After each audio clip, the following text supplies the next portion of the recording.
Straight boys, y'all be walking around thinking y'all so tough with the whole back of y'all ass out with cheetahs, leopards, and tigers and bears on the back of the bitches. Who y'all think looking at them, the ladies or us, LGBTQ members, with your thug ass?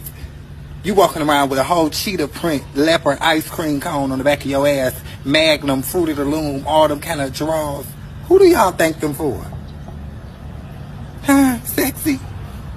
What you want to be a thug? Who you think them for? Who you think looking?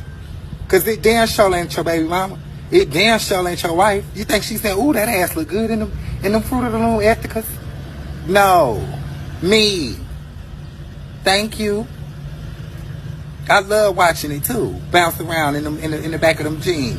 And you think you a thug disrespecting me with your whole ass out in the back? Do better, please and thank you.